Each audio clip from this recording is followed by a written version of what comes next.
Салам достор, байланышта Санчо Бей каналы. Бүгүнкү талдай турган тасмабыз болгон окуядан алынып жер титирөөнүн кесепетинен 25 миң адам набыт болуп, 19 миң адам майып кайланып, дээрлик жарым миллиондой адам үйсүз калат. Анда эмесе окуя кайсы жылы кайсы өлкөдө болгондугун сиздер менен чогуу көрөлү. 1980-жылдары Армения өлкөсүнүн Ленинакат шаары, Жигули 06 үлгүсүндөгү унаа менен бара жаткан армян улутундагы үй бүлөнү көрөбүз. Унаада 12 жашар Роберт дагы бара жаткан болчу. Алардын жолунда карама-каршы Волга үлгүсүндөгү унаада олтуруп, Орус улутундагы куруучу Константин Бережной келе жаткан. Бир мезгилде эле эки унаа туннелге кирип, кырсыкка учурап калат. Арадан бир канча убакыт өтүп, Константин өзүнө келип, Роберттин тирүү калгандыгын көрүп, аны көтөрүп сыртка алып жөнөсө, Роберт Константиндин мойнундагы мончогун көрөт. Ошентип убакыт башка мезгилге өтүп, арадан 8 жыл өткөн. Бул убакта Роберт жигитке айланып, Ленинакат шаарында жашачу. Шаарда кадимкидей эле жашоо башталып, элдер күнүмдүк турмушу менен алек болушуп, ар кимиси өз кесибин жасап, кадимкидей эле тиргилик башталат. Роберт эртең менен чачалгыч болуп иштеген досторунун бири Сеникке келип, аны менен сүйлөшүп, менин ата энемдин өлүмүнө себеп болгон адам түрмөдөн чыгыптыр. Ал кайрадан Ленинакатка келет экен, мен ага жолугайын деп жатамын. Анын көзүнө бир караш максатым бар десе, Сеник досуна туура кыласың деп айтып, анан дагы сен аны жөн койбогонуң деп эле тапанча берет. Бирок Роберттин андай деле өлтүрө турган максаты жок болчу. Honor хиттеринин бирин сатып алсаң, 1,5 миң сом кэшбэк берилет. Бөлүп төлөөгө алуу дагы жеткиликтүү. Остор дүкөндөрүнөн же О-маркеттен ал.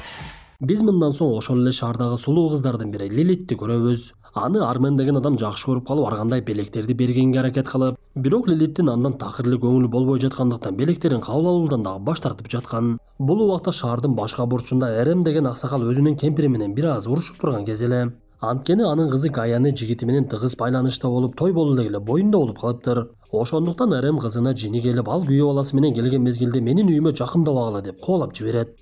А что не в школе? У нас праздник. Папа приезжает.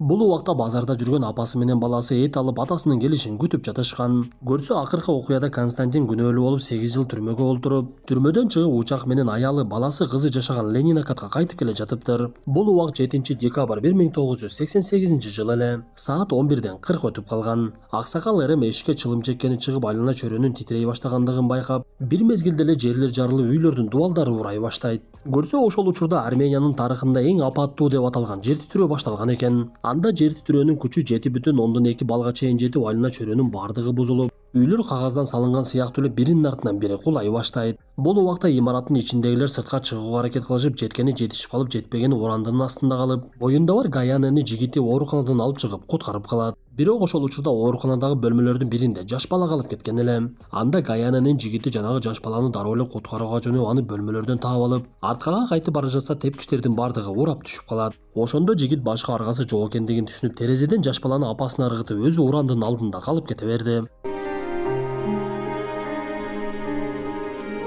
Бул убакта учакта келе жаткан Константин жерде болуп жаткан абалды көрүп, көргөн көзүнө ишенбей, учак конгондон кийин элдер менен биргеликте үй бүлөсүн издеп жөнөйт. Ошентип бир паста эле жарым мүнөттүк жер титирөө аягына чыгып, шаар толугу менен талкаланып, айлана чөйрө чаңга буланып, ызы-чуу токтоп, тыптынч болуп калат. Анткени өлгөндөр өлүп, өлбөй калгандар өздөрүнө келе албай жатышкан. Ошондой жарадарлардын арасында Константиндин аялы Анна жана баласы Ваня бар болчу. Анда аялы оор абалда болгондуктан баласына буйруп, сен үйүңө барып Катя эжеңди таап келгениң, аны өзүң менен бул жака алып кел десе, баласы дароо эле чуркап жөнөйт. Көрсө Аннага кулап түшкөн дубалдардын биринин темири сайылган экен. Тирүү калгандар бул убакта акырындан өздөрүнө келишип, урандынын астында калгандарга жардам берип, биз каарманыбыз Роберттин дагы кырсыктан аман эсен калгандыгын түшүнөбүз. Бир мезгилде андан тартип сакчылардын бири жардам сурап, атасынын басылып калгандыгын айтып, үстүнө түшкөн бетонду көтөрүүгө аракет кылышып, бирок такыр колдорунан келишпей, жанындагы унаанын домкраатын алышып, бетонду көтөрүп, тартип сакчынын атасын аман эсен алып чыгышат. Бул убакта башка тирүү калгандар дагы чогулушуп, ар кандай жаракат алгандарга жардам беришип, урандыга басылбаган унааларга жүктөшүп, ооруканаларга алып жөнөшөт. Окуядан кийин Роберттин досу чачнараш Сеник дагы тирүү калып, чачын кыртырып жаткан кардарларынын биринин өлгөндүгүн көрөт да, анын кымбат баалуу саатын чечип алат. Сыртка чылым чеккени чыгып, тирүү калган аксакал Эрем үйүнүн толугу менен урап калгандыгын көрүп, кемпири үйүндө калгандыктан андан айрылдым деп кайгыга бата баштады. Каарманыбыз Константин болсо бул убакта шаарга келип калган болчу. Ал айлана чөрөнүн урандысынан өзү бул жакта жашап чоңойгондугуна карабай, кайсы жерде жүргөндүгүн билбей, аял бала чакасын издеп жүрүп алдынан Робертке жолугат. Бирок эки каарманыбыз тең бири-бирин тааныган жок. Константин Робертти кичинекей бала чагында көрсө, Роберт дагы Константинди мойнундагы мончогун гана көргөн болчу. Анда алар биргелешип алышып башка жарадарларды ооруканага алып бара жаткандарга жардам берип, биринчи топтолгондорду ооруканага алып баралы дагы андан соң кайрадан кайтып келебиз деп дароо жөнөшөт.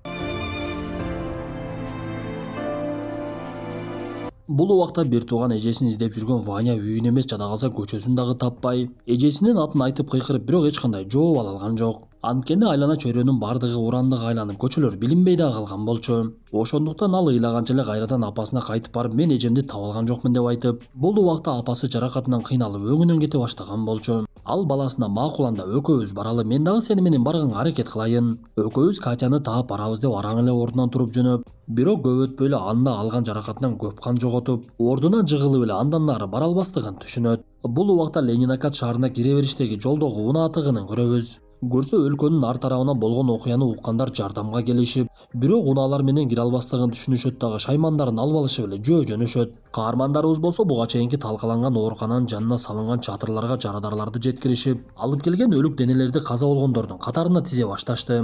Ошондой адамдарга жардам көрсөтүп жүргөндөрдүн арасында Лилитти жакшы көргөн Армен дагы бар болчу. Бул убакта бактыга жараша Лилит дагы тирүү калып, бирок урандылардын алдынан такыр эле чыга албай, анын жардамга деп кыйкырган үнүн уккан каармандарыбыз дароо эле аны чыгарууга аракет көрө башташат. Бирок ал жерде крандын жардамы болбосо Лилитти тирүү алып чыгыш мүмкүн эмес болчу. Анткени бир ташты алса, экинчи таш анын үстүнө түшүп кетүү ыктымалы болуп, каармандарыбыз крандын келүүсүн күтүшүп, ага чейин башкаларды куткарууга жөнөшөт. Бул убакта Гаяне каза болгон жигитинин колун кармап, анын жанында жаткан. Бир мезгилде жанына буга чейин Гаяненин жигити куткарып калган баланын апасы келип, мен сенин сүйүктүүң кылган эрдикти эч качан унутпаймын, бирок сен бул жерде жатып ага жардам бере албайсың. Сууктагы түшүп бара жатат, ичиңдеги балага зыяны тиет. Андан көрө жүрү мени менен жылуу жакка деп Гаянени ал жерден алып кетти. Убакыттын өтүшү менен Гештага кире баштап, элдер колдорунан келишинче жаракат алгандарга жардам берип, каза болгондорду чогултуп бир тарапка тизе беришет. Тирүү калган дарыгерлер эчтекеге жетишпей, бирок колдорунан келишинче жардамдарын беришип, дары-дармек түгөнүп бардыгынын эле айласы кете баштады окшойт.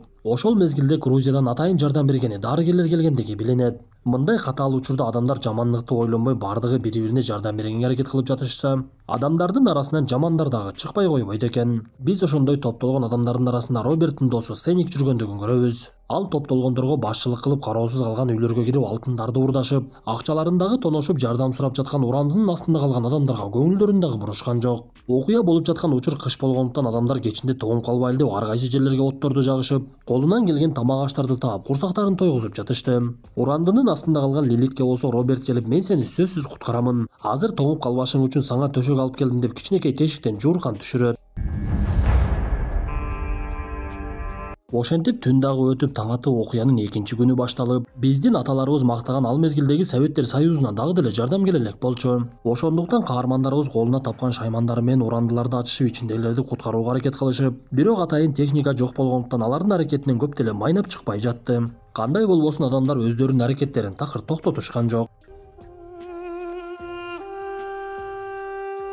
Ошентип бир канча убакыттан кийин гана жардамдар келе баштап, адамдарга ысык тамак берилип, тамак алгандардын катарында Ваня дагы туруп, бир кесе тамагын көтөрүп алып апасына жөнөйт. Анда кичинекей баланы көргөн аялдардын бири ага жардам бергенге аракет кылып жаткан эле. Өкүнүчтүүсү, Ваня апасынын жанына барса, апасы буга чейин эле көз жумуп, бул дүйнө менен кош айтышып кете бериптир. Анда Ваня ыйлай баштап, жанындагы аял ага жардам берип, апаң жөн эле уктап жатат, сен аны ойготуп жибересиң деп баланы сооротуп коет. Роберт болсо куткарууга мүмкүнчүлүк болбой жаткан Лилиттин жанынан такыр кетпей, аны менен баарлашып, сенин куткарылышыңа аз калды деп күч кубат берип турду. Бир мезгилде каарманыбыз досу Сеникти байкап, ага чуркап барып, анын тирүү экендигине кубанып эле кучакташып, анын колундагы бөтөн бирөөнүн саатын байкайт. Ошондо каарманыбыз досу жанындагы адамдар менен туура эмес жолдо жүргөндүгүн түшүндү. Анда Сеник Робертти дагы өзү тарапка тартса, Роберт ага жооп берип, досум, мындай учурда кылып жаткан кылыктарың такыр туура эмес деп анын жанынан кетип калат. Бул убакта чогулган адамдар урандынын алдынан кээ бир көз жумган адамдарды алып чыгып жатышып, бир мезгилде көз жумган жаш кызды дагы алып чыгышат. Муну көргөн Константин жанагы кызды колуна алып эле эмне дешин билбей калды. Көрсө бул кыз Константиндин улуу кызы Катя экен эле.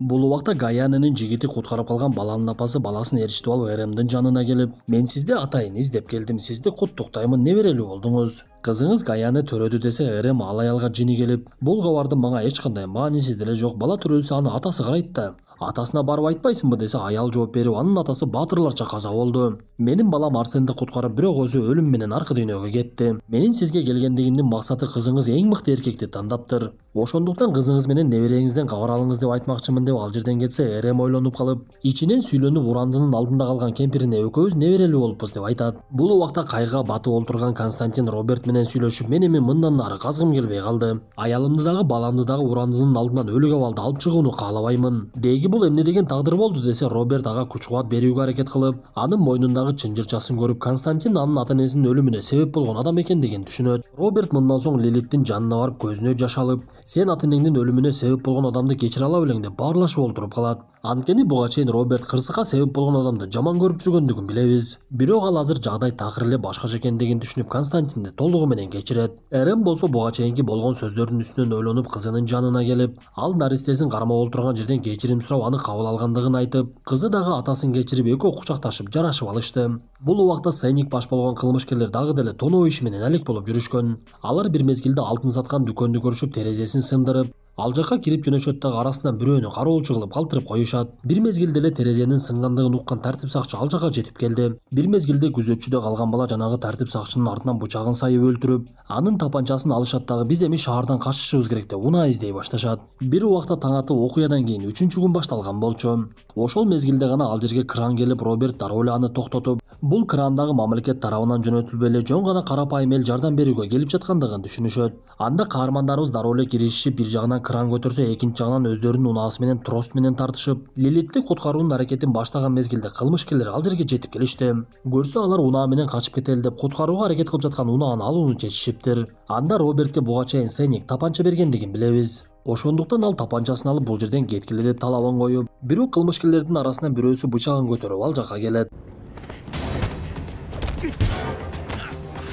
Анда Константин Робертти куткарып, кылмышкердин бычагы ага сайылып, мушташ башталып, ал жердеги адамдар топтолуп эле кылмышкерлерди сабап салышат. Ошентип каармандарыбыз маселени чечкен соң кайрадан эле Лилитти куткаруу ишин башташып, алардын аракетине майнап чыгып, бетонду көтөргөн мезгилде Роберт ал жакка кирип барып эле кызды көтөрүп чыкты. Ошентип аман эсен чыккан Лилит менен Роберт бири-бирин дароо эле жакшы көрүп калды окшойт. Бул убакта Константин болсо алган жаракатынан бир жерде олтуруп калган эле. Анда Роберт анын жанына барса, каарманыбыз кайрылып, мен сени жакшы тааныймын, мени кечиресиң деген үмүттөмүн, анан дагы сенен суранычым меникилерди тапкының. Менин болсо ичер суум калбады окшойт деп алган жаракатынан көп кан жоготуп ошол жерде көз жумат.